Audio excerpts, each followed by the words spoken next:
I felt like I had been punched in the gut. I felt Hades die right there underneath my feet. But then he got up. I still can't believe he just got up! Welcome back, Warpugs. It's time. We've discussed the boy that was Bast, a young man doing everything he could to survive the destruction of his life, not just once, but many times over. We've talked about the man who put on his sash of office and had gone to the world of Mythos, standing up and taking the mantle of responsibility, owning his decisions and being the examples that others strove towards. We've talked about the old man, who recognized the failure of others not as a mean to advance themselves, but to further the cause of the Imperium. Perseverance turned him from a whimpering child to a man who denied a demon, who stood up against the most powerful man on a planet, who stayed alive. Perseverance had taken him from the earliest memories to where he now stood. Armageddon needed a hero. It needed a symbol to rally behind, or the entire planet was doomed. Necessity had begun to forge him into that hero. A need driven because of the lack of those willing or able to do the right thing. To be the symbol. Yarrick did not do this out of a desire for personal glory nor any reckless ambition. He did it because of who he was. Yarrick was never born to be this, but it was what he was forged to be. A symbol, an icon, a standard standing defiant in the face of untold horror. A full century and a half previously, Yarrick had rejected the temptation of a Herald of Zinch to stare into his future, to see the legend he was going to become, but the ghost of that encounter had stayed with him. Yarrick's arms seethed with ghost pain as he looked to the stairs, stopping every so often to kill an orc that strayed too close. The orc flyboys had taken to the skies and were fighting inside, but this was not Yarrick's destination. As Yarrick closed in on the massive figure standing inside of both armies on the wall, he heard his name being roared, in both praise and challenge. Coming to a stop on the wall, Yarrick looked to the side to see Colonel Helm, alive but battered and bruised, bleeding at the feet of the figure standing there. Fighting seemed to simply stop on both sides of the war as the humans watched their newfound hero, and the orcs watched their war boss, a lieutenant to Gazgul Mac Uruk Thraka. The Commissar had a bolt pistol and a sword. Uglehard had a power claw and a slug thrower mounted to his arm. They came at each other, both armies watching as the ties of destiny that Yarrick had tried to ignore since his first deployment as a Commissar on Mythos came back to haunt him. Yarrick slipped and he turned, slicing away at Uglehard. Uglehard seemed like in the face of the Commissar's assault, he was just simply overmatched. Until he wasn't. Uglehard started laughing, the power claw lancing out and clamping down hard on the sword arm of Commissar Yarrick. Yarrick didn't scream as his arm was crushed, even as the massive orc picked him up, displaying his form like a trophy to both armies. And then, with the eyes of Xenos and humans alike watching, he looked to Yarrick again, grabbing the Commissar's left shoulder, pausing a few seconds with eye contact to the Commissar to let the reality of what was about to happen sink in. Uglehard yanked, and Yarrick came apart. Yarrick dropped to his back, not making a sound, even as Uglehard's name began rolling over the walls of Hades from orcish throats in waves. He held up Yarrick's arm in his power claw, inspecting it before closing the claw and crushing the sword arm of Commissar Yarrick. Yarrick fought off unconsciousness that threatened to take him, blood pouring from the stump that was his right arm, and took up his sword with his left hand. Roaring, Uglehard! He lunged, and the shock orc spun to face the human again. Yarrick buried his blade through the neck of the orc. Uglehard collapsed with Yarrick already sawing away, fighting to keep his grip on the blade, fighting to keep himself conscious, even though his body was betraying him, failing him, even though by all rights he should have been dead by now. He simply refused. Uglehard's head came loose, and Yarrick grabbed hold of it, holding it up for the orcs, who were now silent and wide-eyed, staring. There, with every greenskin face upturned to them, he glared pure hatred and righteous fury down at them, standing there with one arm, a human that should be dead, holding the head of someone they had all feared. Glaring with wide-eyed righteous contempt, he made sure they understood what he said, roaring at them in a voice that dripped with venom in their own orcish language. I am Yarrick! I look upon you and you die! Then, as the humans looked on, he switched to Gothic. Do you see, Gazgul Thraka? Hades will never be yours! Here's where we stop you! Here is where you fail! Yarrick hurled the head of Uglehard from the wall, and only then as the orcs began screaming in panic and terror, turning their backs to run away, only then did Yarrick allow himself to be human. Only then did he allow himself to fall. Only then did he give himself the luxury of passing out from blood loss. Commissar Yarrick the man was dead. The legend had just been born. My God, I need a cigarette after that!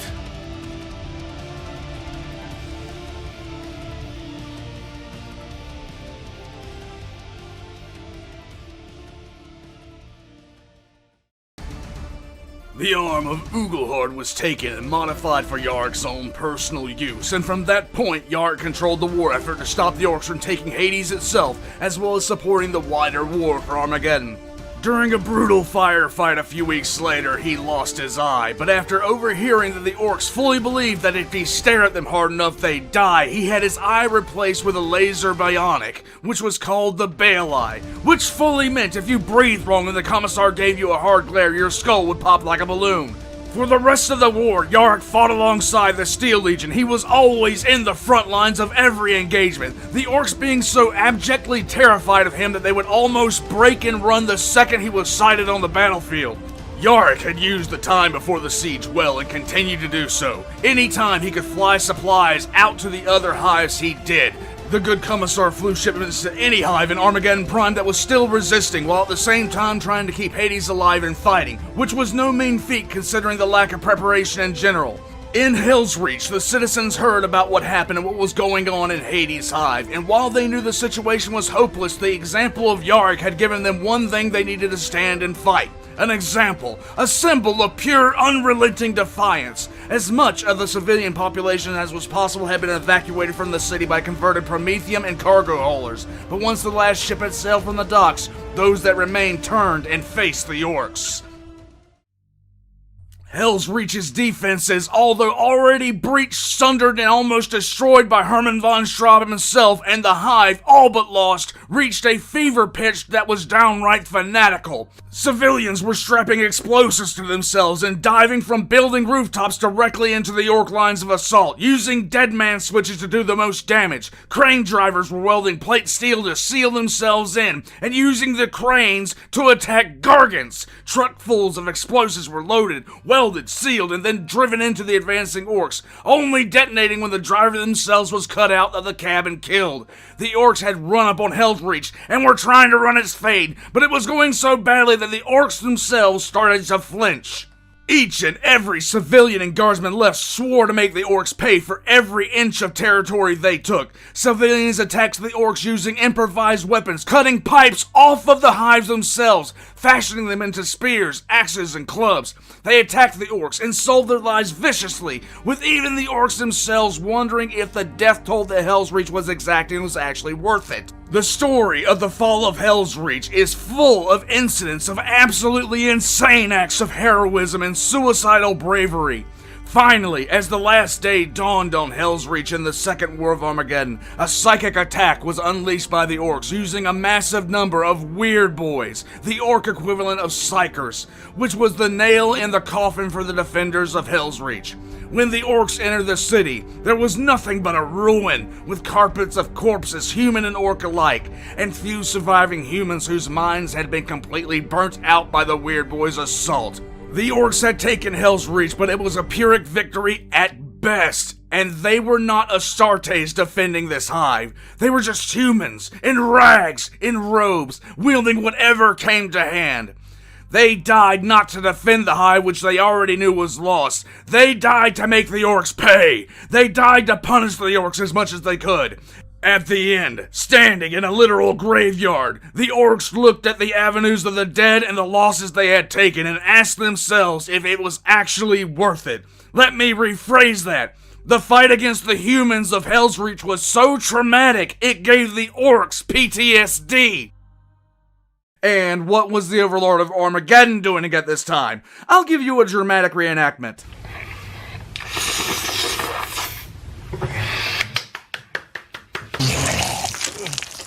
The fall of Hell's Reach had one side effect that was instantly known in Hades. From the mountain passes beyond, Yarrick was informed that Gazgul Mac Uruk Thraka himself was on his way. Yarrick faced off against Gazgul in the defense of Hades and fought him tooth and nail, dedicated to never underestimating the Orc Warlord again. For every attack Gazgul made, Yarrick had a reply. Commandos were dropped on high spires only to be attacked by hidden hive gangers waiting in ambush. Entire attack wave of Gargants would be destroyed in detail by tunnels delivering mines right underneath their feet. Wave after wave of infantry attacked the walls and died to traps, feints, and counterattacks. Yarrick stood on the walls and in the front lines every time, and the orcs began to believe that he was capable of just showing up anywhere he was needed, when he was needed. They began to be convinced he was immortal. Suicide bombers infiltrated the orc lines and destroyed siege engines that were being built, or had been brought into sight of the city. The Commissar and the war boss never came face to face, but every human and orc knew the battle the two waged. Gazgul was stunned. Finally, here was a figure that would not run, would not be frightened, and could not easily be tricked. It was an enemy that the orc could respect.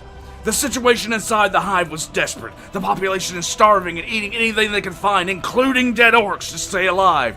This situation persisted for months, and every day the Commissar would stand against the war boss and drive the horde back. Damn it, I love this man! I absolutely love this guy! At this point, I think I need to summarize once again. The orcs had landed and taken the entire continent of Armageddon Secundus in under 3 days.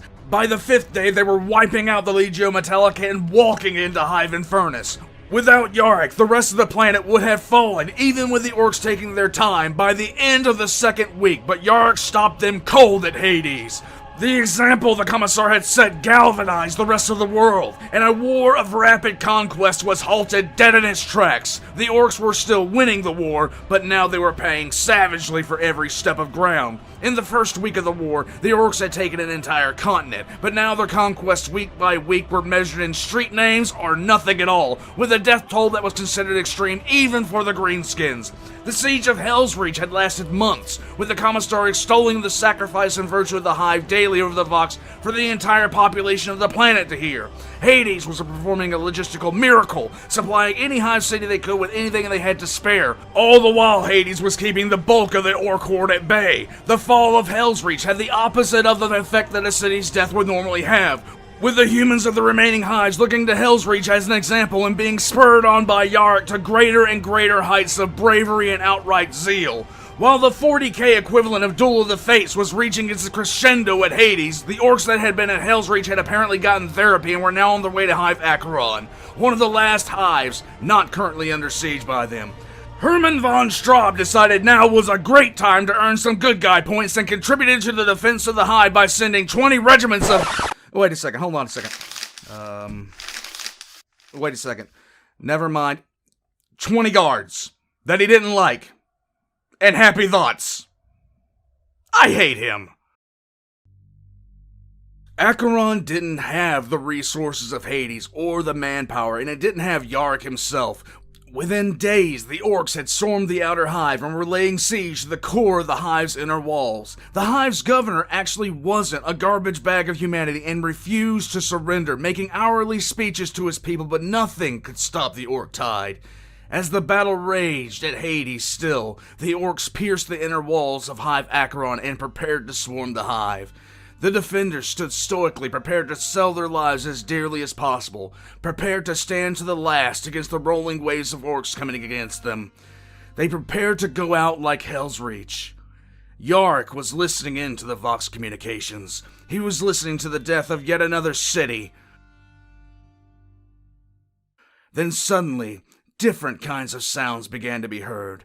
The entire forward advance of the orcs was being bombarded, and then out of the poisoned yellow sky of Armageddon, drop pods and thunderhawks began to rain down. After months of loss and death, after fighting tooth and nail to hold the planet against a tide that seemed like it would never end, hearing the screams of the dying and the damned, shouts of vengeance and the lost, the cries of victory, which must have sounded so completely foreign, were heard as drop pods burst open, Thunderhawk bays open, and Lord Commander Dante of the Blood Angels took to the field.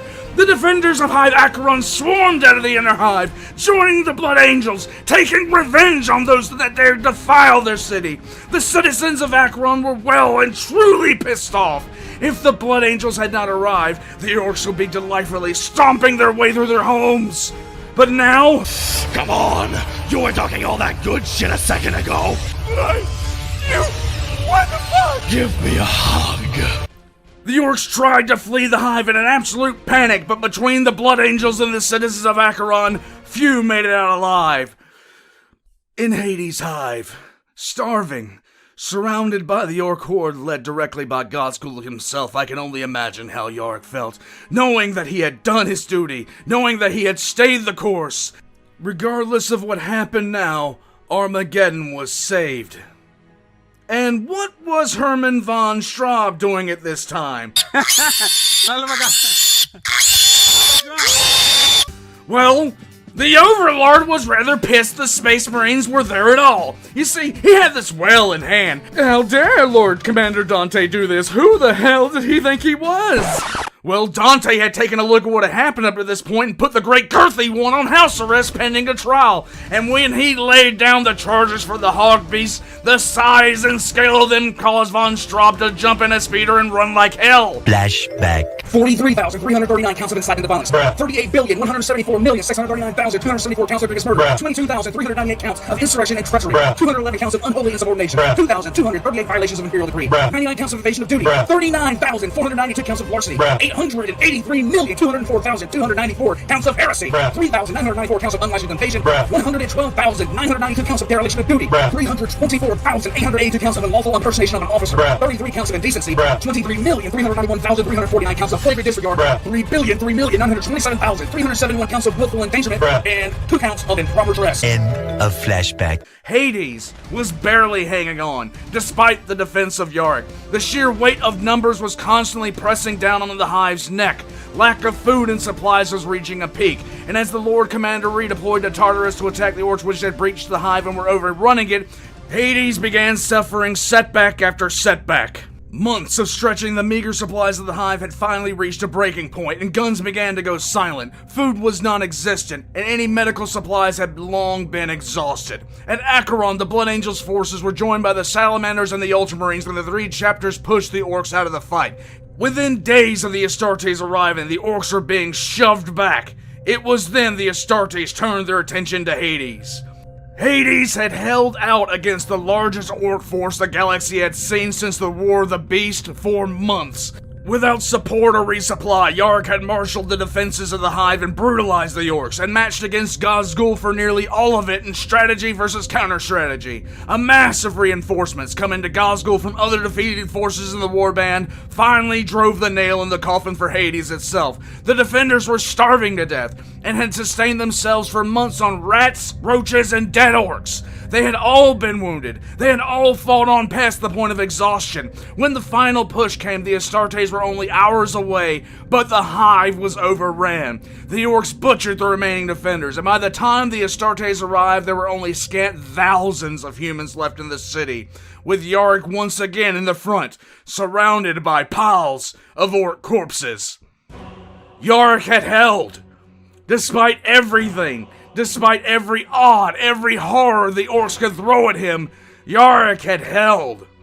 As Lord Commander Dante arrived in Hades' hive, the good Commissar, so wounded he could barely stand anymore and so starved he was completely emaciated, finally sat down.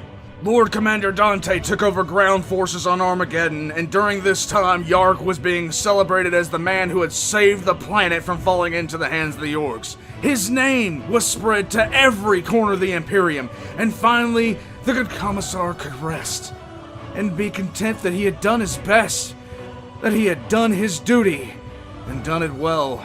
He could retire to a nice little training post and eat bacon and eggs every morning for breakfast, celebrated for his heroism and given respect that bordered on pure worship from a thankful Imperium. I will look for you. I will find you. And I will kill you.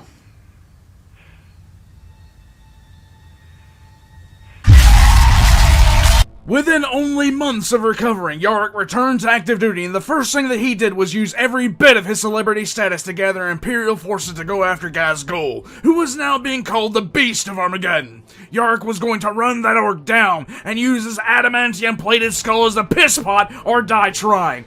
After a few years of the War of Armageddon's end, though, the hype was beginning to slowly die down. Yarrick refused to relent, though, resolved to chase down the threat to his God Emperor's domain no matter how far he ran and no matter the cost. Yarrick was having to take whatever he could get, however. Most of his officer corps was notoriously green.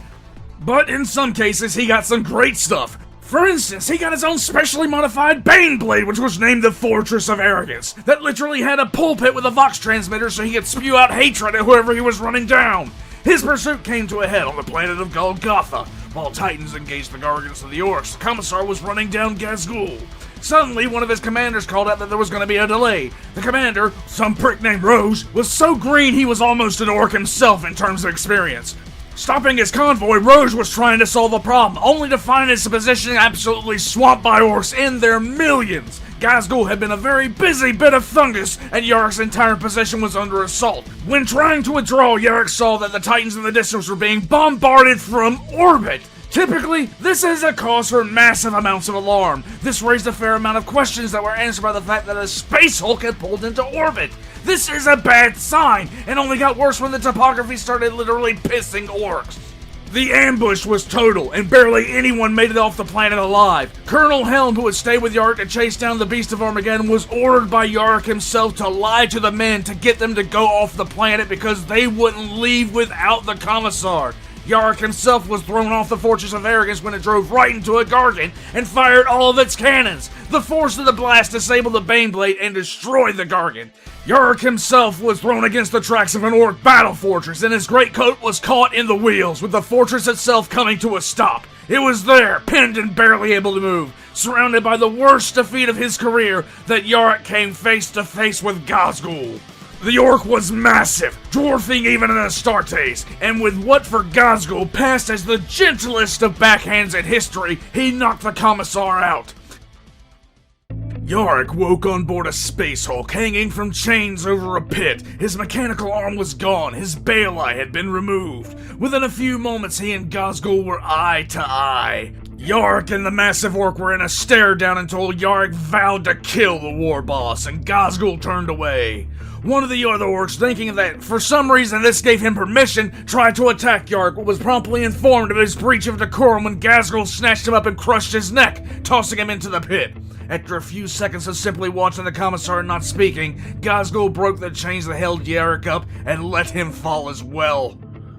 Most men would have died. Most men would have landed at the bottom of the pit, armless, blind in one eye, and simply died. Not the Commissar. Arming himself with a dead orc's blade, he killed a squig, and after a bit of experimentation, found out he could use the barbed end of the squig's tail as a climbing spike, using the crude orc's blade as a hammer.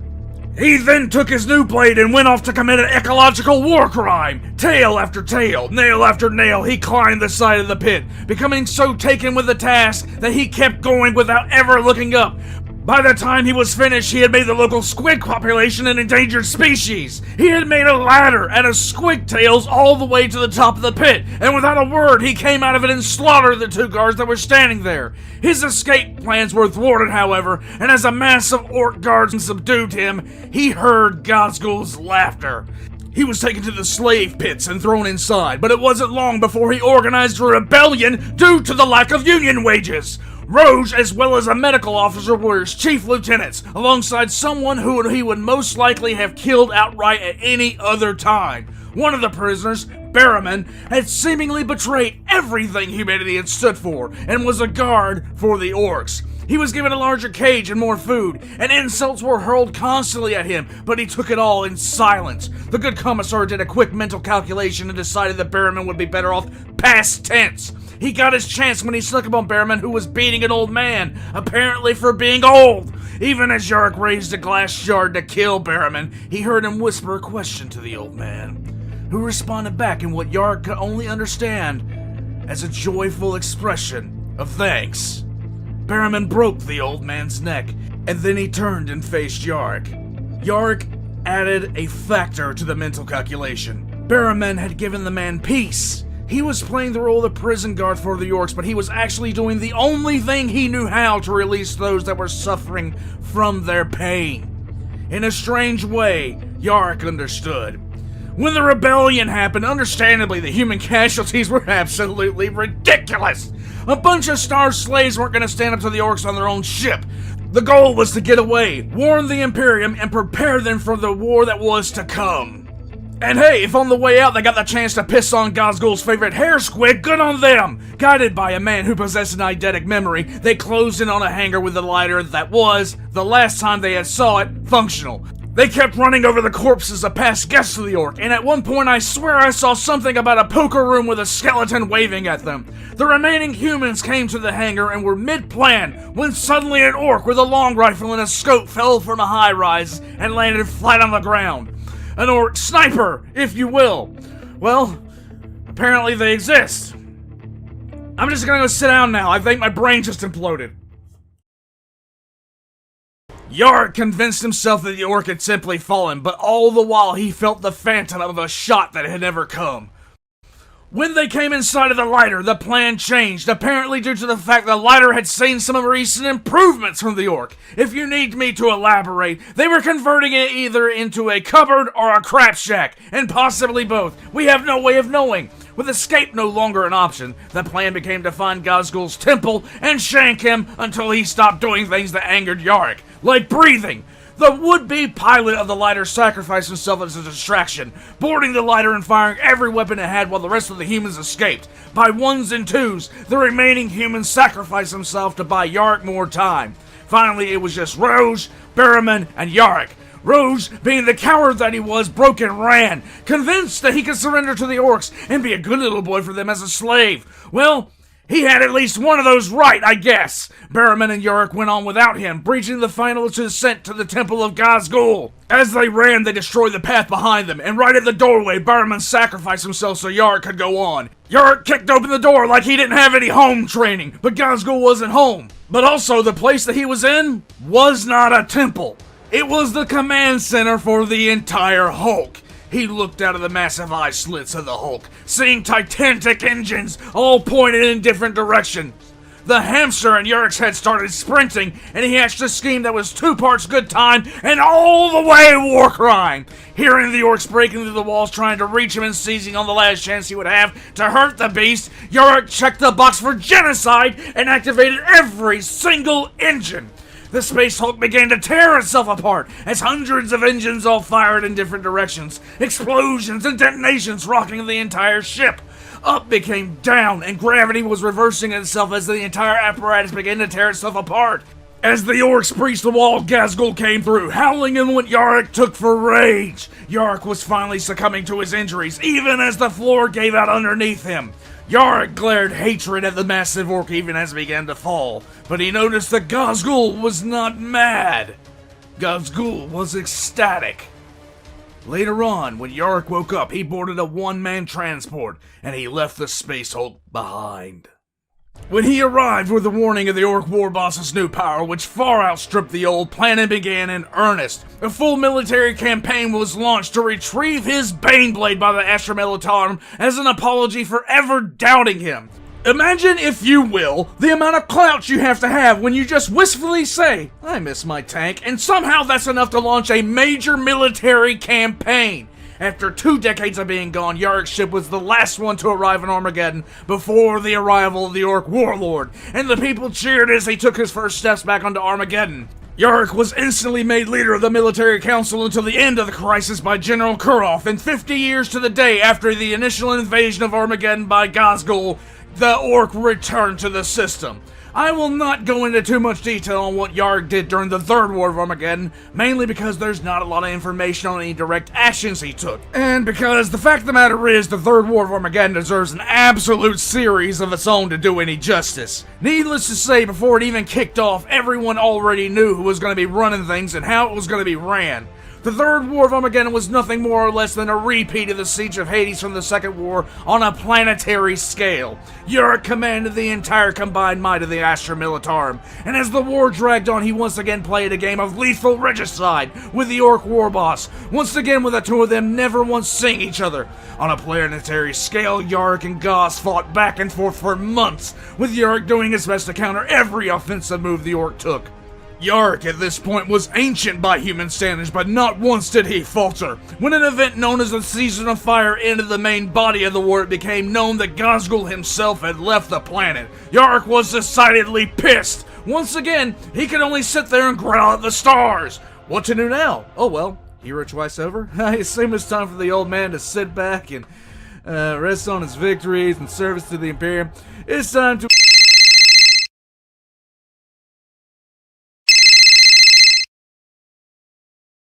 Hello, this is a prepaid collect call from... To accept charges, press 1. The Black Templars, after recovering the absolute Giga Chad Grimaldus, were getting ready to chase the Orc Warlord down, and High Marshal Hellbreak knew damn well the old man would want to go. Yarrick was positively skipping to the Thunderhawk.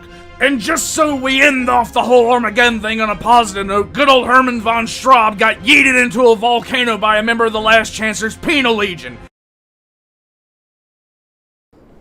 Hey, what are you doing, Jeremy? Cleaning my gun. Are you serious? We're on guard duty. What? Like something is going to happen right now.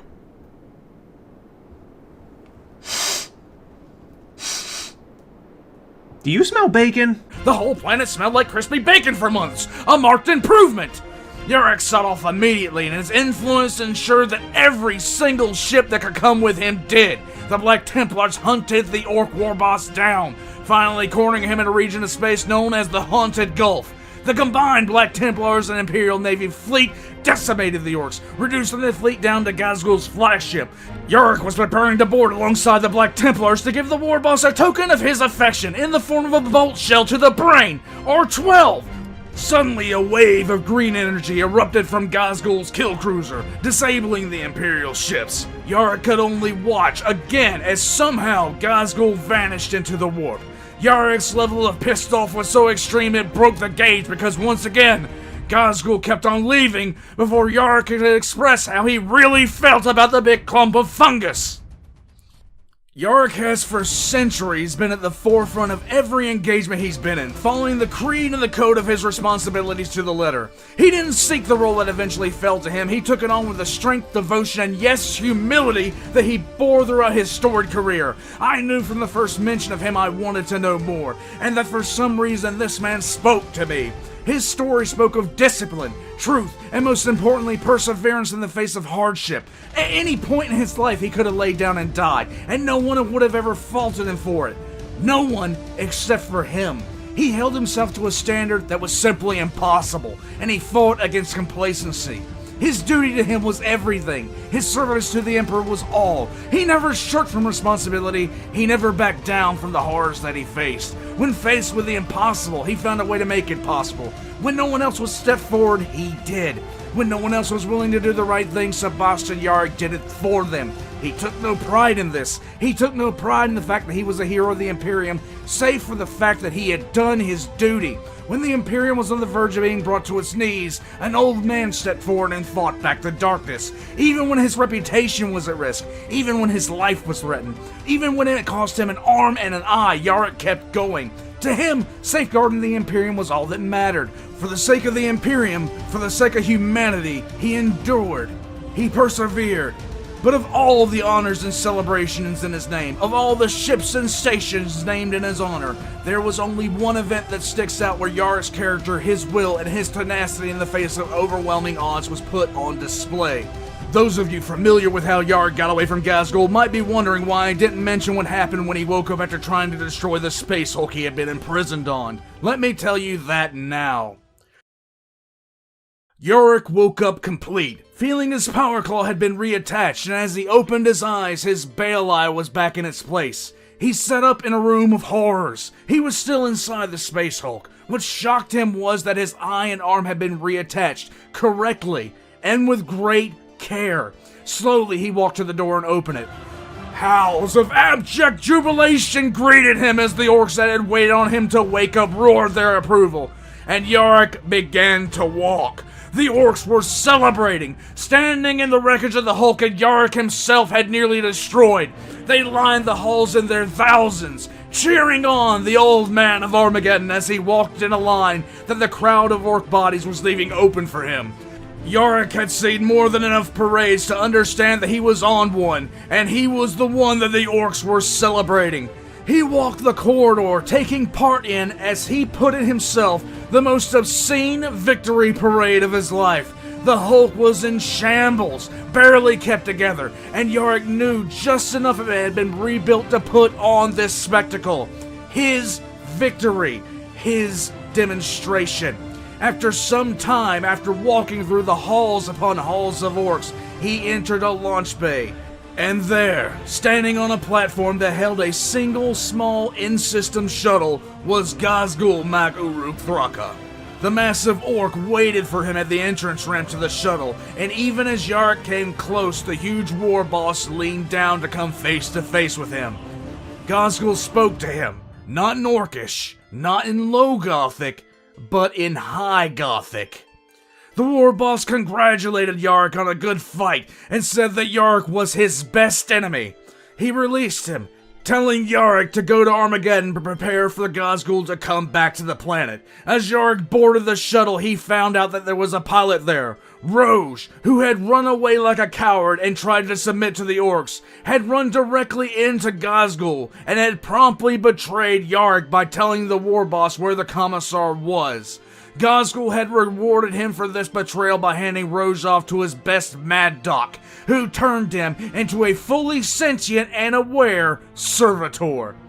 Yarrick left the remains of the Space Hulk, leaving the cheering orcs behind, and leaving Gazgul. Yarrick's greatest enemy, the one who Yarrick had denied victory to, the one who he had almost killed time after time, and had just destroyed his Space Hulk and killed Emperor alone knows how many of his men, had thrown Yarrick a victory parade, and forced the man that had betrayed him back into his service. After the Battle of the Haunted Gulf, there is only one other reference to Yarrick, and when I heard it, I just stared at the article and bit back my fury at what I was reading. The bell of lost souls in the Imperial Palace has been rung. A bell that only rings when a hero of the Imperium has fallen. A bell made so that the Emperor, deep within the throne room of the Imperial Palace, can hear it. And when he heard it on that day, he shed a tear. Sebastian Yarrick, hero of Armageddon, was dead.